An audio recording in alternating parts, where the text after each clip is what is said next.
성도 여러분 안녕히 주무셨습니까? 좋은 아침입니다. 아직도 이제 5월이긴 하지만은 우리 날씨가 아직 좋아서 정말 하나님 말씀을 더 기울일 수 있는 좋은 조건입니다. 더워지기 전에 더 열심히 주님 전에 나오시고 또 말씀 앞에 또 기도하며 우리의 신앙을 더 견고히 세워나가시는 우리 모두가 되었으면 좋겠습니다. 자, 오늘은 제20장 종교적 대각성 유럽에서의 재림운동이라는 제목으로 말씀 나누겠습니다. 지난주와 같이 본문 말씀 함께 좀 읽겠습니다. 디모데후서 4장 1절로 2절인데요. 함께 읽겠습니다. 시작. 하나님 앞과 산자와 죽은 자를 심판하실 그리스도 예수 앞에서 그의 나타나실 것과 그의 나라를 두고 엄히 명하노니 너는 말씀을 전파하라. 때를 얻든지 못 얻든지 항상 힘쓰라. 범사의 오래 참음과 가르침으로 경책하며 경계하며 권하라. 우리가 지난 시간에 말씀드린 대로 우리는 흔히 재림운동 하면은 윌리엄 밀러의 그러한 북미주 밀러주의자들만을 이제 생각하게 되지만 사실은 그렇지 않다고 말씀드렸습니다. 같은 시대에 각 대륙에서 재림운동이 펼쳐졌다. 그래서 지난 시간에는 우리가 이분에 대해서 알아봤죠. 볼프라고 하는 분이 있죠. 이분은 독일 분이었죠. 굉장히 모험적 선교 활동을 매우 흥미진진하게 했던 분입니다. 1821년부터 1845년까지 24년 동안 넓은 영역을 여행을 하면서 복음을 전한 사람입니다. 아프리카 또 팔레스틴 또 페르시아 그리고 인도 이러한 여러 나라까지 심지어 이제 이분이 미국까지 왔다 그랬죠. 그래서 뉴욕에 또 필라델피아에 볼티모어에 워싱턴 DC까지 가서 또 대통령의 허락에 의해서 설교까지 했던 대단한 분이죠. 때로는 매를 맞기도 하고 줄이기도 하고 노예 팔려가기도 하고 3번이나 사형 선고를 받았지만은 그는 하나님께 모든 걸 의지하고 조금도 두려워하지 않고 앞으로 전진했던 믿음의 재림운동자였습니다. 그가 한 번은 야만인들 호전적인 그러한 종족들에게 복음을 전하려고 할 때 주위의 친구들이 무장을 하고 가야 된다. 그렇게 빈몸으로 가면 안 된다. 그럴 때 뭐라고 그랬습니까? 나 무장했어. 기도와 그리스도에 대한 열심으로. 이런 아주 유명한 말을 남긴 분이죠. 자, 이 볼프의 재림운동 외에 유럽에서의 재림운동을 포괄적으로 오늘 말씀드리면서 20장을 좀 마치려고 하는데요.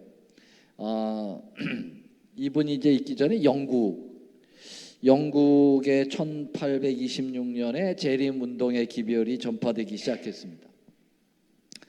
그러니까 미국은 1831년에 밀러가 시작을 했거든요. 물론 깨닫기는 1818년에 이제 깨달았지만은 복음을 재림운동을 일으키기 시작한 것은 1831년인데 영국은 1826년부터 이 재림기별을 전파하기 시작을 했다는 것입니다. 그 영국의 유명한 저술가 브란트라고 하는 사람이 그 기록을 지금까지 남겨두고 있는데 약 700명에 해당되는 영국 성공의 성직자들이 천국 복음을 전파하는 일에 연합을 했다. 이 재림운동에 관심을 가지고 있었다. 그렇게 기록에 남아 있습니다. 또 1844년을 재림의 때라고 알려주는 기별도 대영 제국에서 전파되었다고 이야기를 하고 있습니다. 미국에 건너왔던 이 재림운동자들이 마침 밀러의 재림운동을 보고 그들이 전하는 책자를 가지고 영국으로 돌아가서 또 영국에다 많은 그러한 전단들을 전달하면서 재림운동이 더 많이 일어났다, 그렇게 말씀을 하고 있습니다.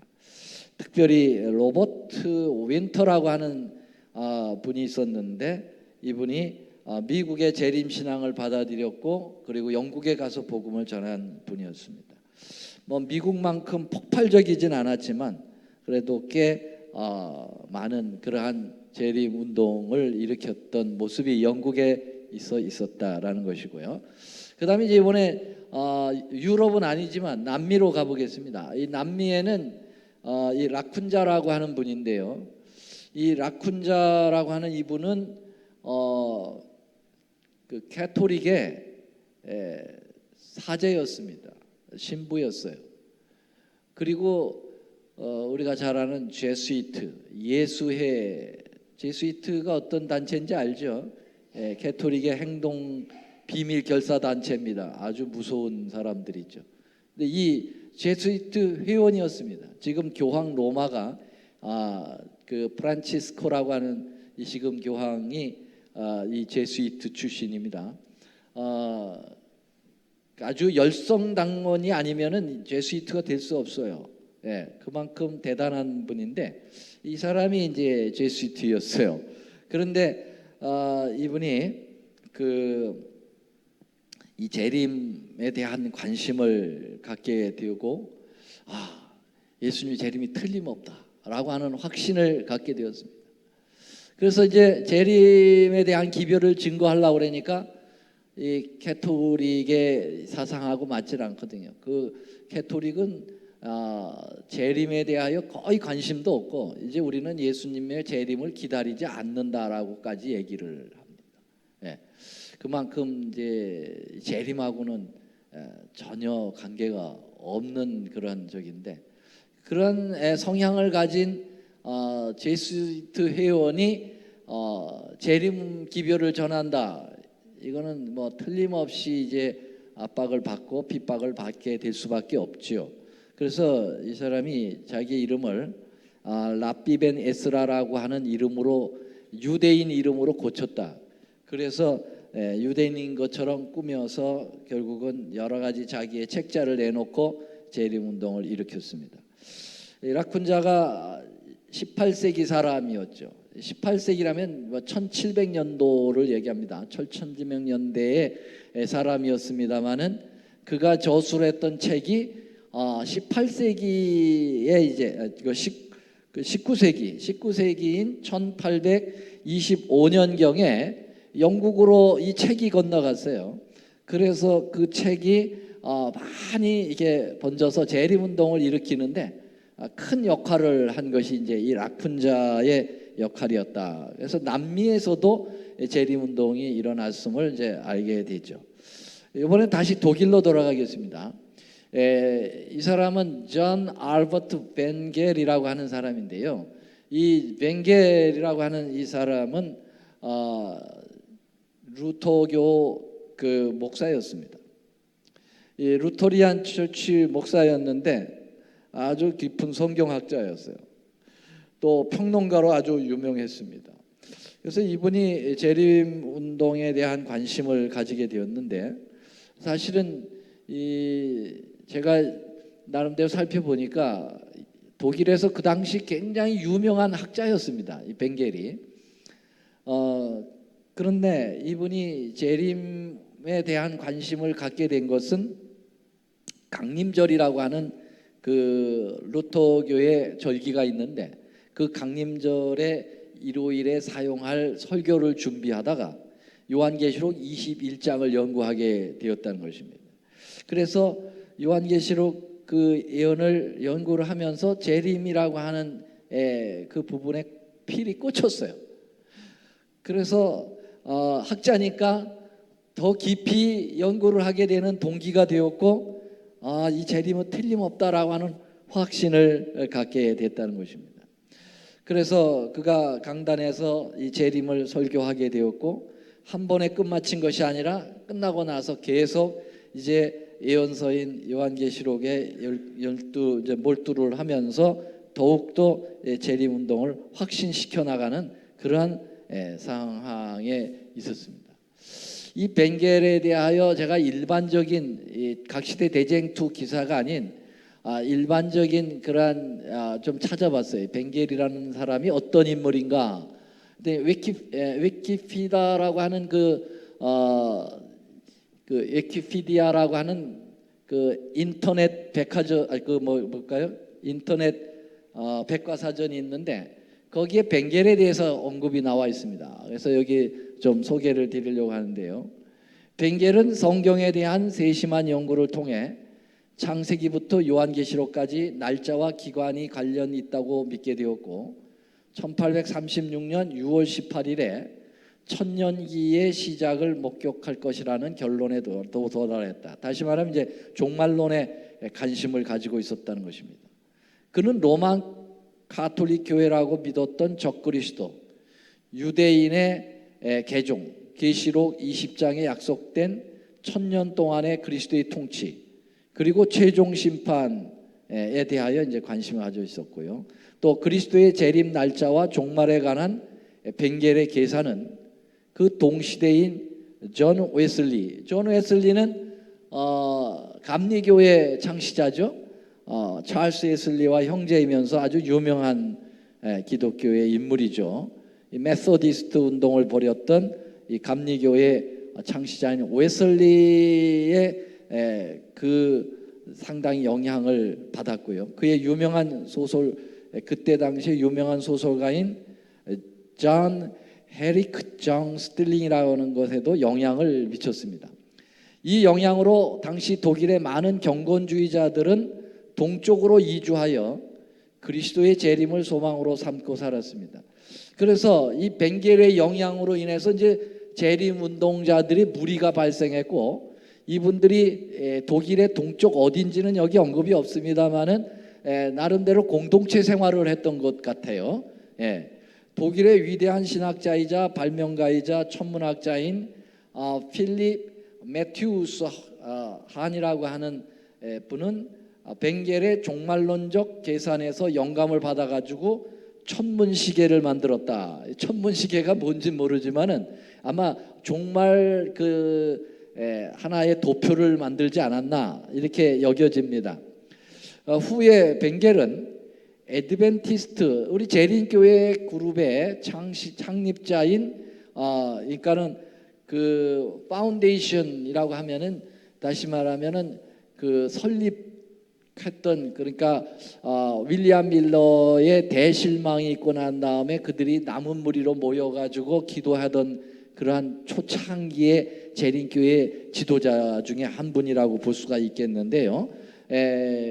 크리스토프 허프만의 그 손녀 파울린 웨이트와 결혼을 했다 그랬어요. 그러니까 우리 재림교회 선구자의 손녀딸하고 결혼을 했어요.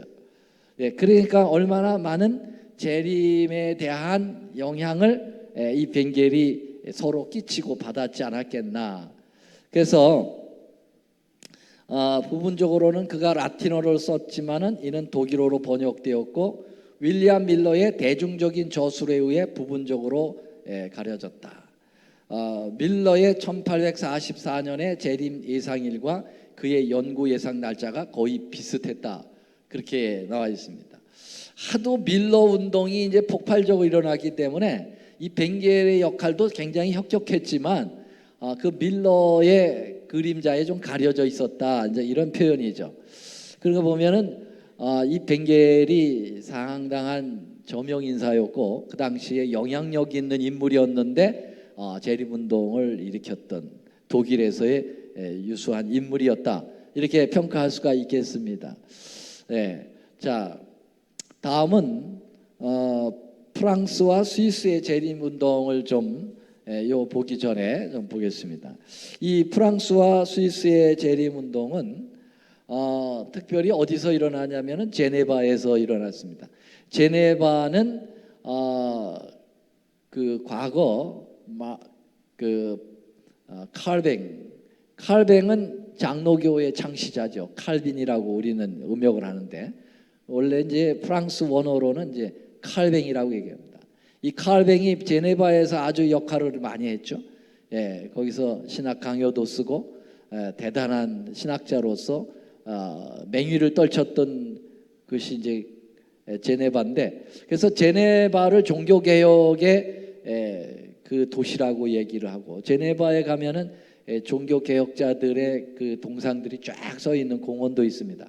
저도 거기 가서 사진을 한번 찍은 적이 있는데, 어떻든 이 칼빈의 고향과 같은 이 제네바에서 가우센이라고 하는 사람이 재림운동을 일으키기 시작을 했는데, 이 가우센이라고 하는 사람은 특별히 어린 아이들을 대상으로 했다고 그랬어요.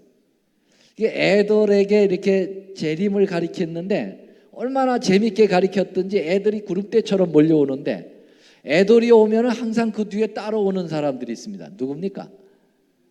그 부모들이 따라와요. 그래서 각 교회에서도 오늘날에도 이 어린이에 대한 공약을 많이 펴요. 그래서 어린이들을 확실히 잡으면 20대, 30대, 2030들이 따라와요. 그래서 교회가 아주 젊음으로 변하게 되는데, 그래서 이때 이 가우센이 그런 작전을 핀 거죠. 그래서 애들을 갖다가 잘 가리키다 보니까 어른들이 따라와가지고 재림운동을 이제 함께 참여를 했다라고 하는 것입니다. 이게 이제 프랑스와 스위스에서 있었던 것이고, 그다음에 이제 마지막으로 스칸디나비아라고 하면은 어디입니까? 북유럽입니다. 스웨덴이라든지 핀란드라든지 노르웨이라든지 이렇게 유럽 북쪽에 있는 나라들의 그게 큰 이렇게 반도가 있는데, 그게 이제 스칸디나비아 반도라고 하죠. 이 스칸디나비아에서의 재림운동은 누가 일으켰을까요? 여러분, 여기 제가 그림을 이렇게 가져왔는데, 여기 애들이 있어요. 그렇죠? 근데 다른 대륙에서는 다 어른들이 했는데, 이 스칸디나비아에서는 애들이 재림운동을 일으켰다는 거예요. 어린아이들이요. 놀랍죠? 왜 어린아이들이 재림운동을 얘기했을까요? 이 스칸디나비아에는 영국 국교의 성공회가 상당히 번성돼 있었다고 그래요. 그 당시에. 그래서 성공회는 또 이 캐토릭의 잔재가 좀 많이 머물러 있는 그런 종교잖아요.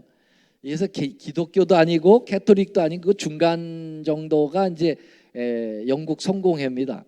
원래 이제 성공회가 사실은 그 일어나기 시작 영국에서 일어났는데, 그것 자체가 이제 헨리 8세가 이제 결혼하는 문제 때문에 이혼하고 재혼을 하려고 할 때 캐토릭은 이혼 절대로 안 되거든요. 그러니까는 이 교황청으로부터 허락을 못 받아요. 그러니까 이 헨리 8세가 뭐라 그랬어요? 기분 나쁘게 니들이 왜 왕에게 창간을 하느냐? 교회면 교회지. 나 너희들 안 따라. 그래가지고 교황청을 박차고 나와가지고 결혼해 버렸어요. 예, 이혼하고 새로운 여자하고 결혼했어요. 그러면서 종교는 가져야 되니까 나름대로 교회를 만드는 거예요. 그 만든 게 바로 성공회입니다. 성공회. 예, 국공회라고도 얘기하죠. 그래서 이제 캐토릭을 벗어났지만 그렇다고 프로테스탄트인 개신교에 대한 성향을 완전히 개혁도 못하고 이제 어정쩡한 그런 상태에 있는 교회죠. 그런데 이게 이제 번져가지고 영국에서부터 유럽으로 번져나갔어요. 이 국공회도 성공회도. 그래가지고 북유럽 쪽으로 가서 정착을 많이 하는데, 근데 캐토릭의 잔재가 있으니까 재림에 대하여 관심이 없어요. 그래서 재림을 이야기하는 그런 이야기만 하면은 정죄를 하는 거예요. 핍박을 하는 거예요. 그래서 어른들은 재림을 얘기 못하도록 돼 있어요. 그렇게 법적으로 걸어버렸습니다. 그런데 아이들은 18세 미만은 미성년자이기 때문에 법적으로 저촉을 받지 않아요. 그래서 어른들이 애들에게 가르친 거죠. 그래서 이 아이들이 재림에 관한 기별을 습득을 해가지고 다니면서 설교를 하는 겁니다. 애들이요. 근데 얼마나 이 아이들이 이렇게 놀 때는 천진난만한 똑같은 아이들이라고 그랬어요. 심지어는 6세 내지 8세 정도의 아이들도 여기에 포함되어 있다고 그랬으니까요. 아주 어린 나이의 아이들이에요. 예, 이제 초등학교 뭐 한 1학년서부터 한 6학년 정도의 그러한 아이들인데, 이 아이들이 이렇게 막 뛰어놀다가도 이 단에만 딱 섰다 그러면은 완전히 성령을 받아가지고 강력한 기별자가 됐다는 것입니다. 이게 한두 명이 아니고. 그래서 이 역사가 우리 각시대 대쟁투에 잘 나와 있습니다. 참 너무 놀라운 일이에요. 이것을 국법으로 처리할 수도 없고 나라에서 고민이 생길 정도로 그러면서 어른들이 이 아이들의 설교를 듣고 감화를 받고 몰래 이제 재림을 사모하면서 신앙을 지켜나가는데, 이 어린아이들이 심지어는 하나님을 두려워하며 그에게 영광을 돌리라, 그의 심판하실 때가 이르렀다고 하는 세 천사의 기별을 증거했다는 것입니다. 참 놀라운 일이죠. 자, 이 스칸디나비아에서의 어린아이들의 이 복음 전도를 좀 생각해 보면은 예수님 당시에 한 일화가 생각이 납니다. 예수님께서 나귀 타시고 이제 예루살렘으로 입성하시며 이제 퍼레이드를 벌일 때 그때 그 호산나 호산나 하고 이제 찬양을 불렀던 그 호산나 찬양을 부른 사람들이 혹시 누군지 아십니까? 어떤 사람들이 이 호산나 찬양을 불렀을까요? 여러분들, 저도 이제 그렇게 생각했어요. 이거 어른들이 이렇게 했을 거라고 생각했는데 사실 어른들은 시작은 그렇게 했어요. 그런데 종교 지도자들이 그 입을 막았어요. 왜 너희들이 이렇게 소동을 피고 난리냐? 그러면서 이제 그 예수님을 시기하는 바리새인들, 사두개인들, 종교 지도자들이 막 핀잔을 줘가지고 호산나 찬양 소리가 줄어들었다는 거죠. 그때 누가 그걸 이어받았습니까? 애들이 이어받은 거예요. 애들이 이 호산나 찬양을 애들이 불렀어요. 자, 그래서 여기 성경에 그걸 좀 찾아봤는데요. 여기 보면 나귀를 타고 예수님께서 이제 포레이드를 벌이고 계신데요. 호산나 다윗의 자손이요 찬송하리로다 주의 이름으로 오시는 이요 가장 높은 곳에서 호산나 이렇게 찬양을 불렀는데, 이 대제사장과 서기관들이 여기에 대하여 항의를 제기합니다. 대제사장들과 서기관들이 예수의 하시는 이상한 일과 또 성전에 소리질러 호산나 다윗의 자손이 하는 아이들을 보고 분하여, 처음에는 이 서기관들이 어른들이 하는 것을 질책을 했기 때문에 어른들의 목소리가 줄어들었어요. 그런데 보니까 여기 성경에 보니까 호산나 다윗의 자손이요 하는 누구라고 그랬습니까? 아이들을 보고 보냈다고 그랬어요. 아이들이 이 기별을 증거한 거예요. 이 예수님을 찬양한 거예요. 어른들의 입이 막히니까 아이들이 입을 벌려서 복음을 전한 겁니다. 그래서 예수님께서 뭐라고 그러셨냐면은, 그렇다 어린 아기와 젖먹이들의 입에서 나오는 찬미를 온전케 하셨나이다 함을 너희가 읽어본 일이 없느냐? 시편에 있는 말씀, 시편 8편 2절에 있는 말씀을 예수님이 인용하신 거예요. 너희들이 구약 시대에 이런 말씀 기억한 거 없어? 여기 보니까 주의 대적으로 인하여 어린아이와 젖먹이의 입으로 말미암아 권능을 세우시며 이는 원수의 보수자로 잠잠케 하려 하심이나이다. 그래서 어른들이 입이 막히면 아이들이 복음을 전할 수가 있다라는 것이 구약 시대부터 기별자들에 의해서 나왔던 것인데, 이게 예수님 당시에 실현이 됐고요. 예수님이 이게 이제 응했다라고 말씀을 하고 있고요. 이게 또 다시 역사가 반복이 되어서 북유럽의 스칸디나비아에서 또 어른들의 입이 막혔을 때 아이들이 입을 벌렸다라고 하는 사실이죠. 어쩌면 예수님 재림 이제 직전에 또 어른들의 입이 또 다 막힐 겁니다. 지금 마스크로 다 막혔잖아요, 지금. 근데 이제 아이들이 이제 입을 열 때가 될 수도 있을 거예요. 그래서 우리 아이들에 대하여 기도 많이 해주시고, 우리의 자녀들이 어떤 일을 벌일지를 모르는 것이죠. 주님은 너희들이 입이 닫히면은 심지어는 돌이 소리 지른다고 그랬거든요. 돌들이 소리 지르게 할 정도로 주님께서 일을 마치실 거예요. 그분이 끝내실 겁니다. 예. 우리가 그분의 도구에 이제 되겠지만은 일은 그분이 끝내십니다. 그렇죠?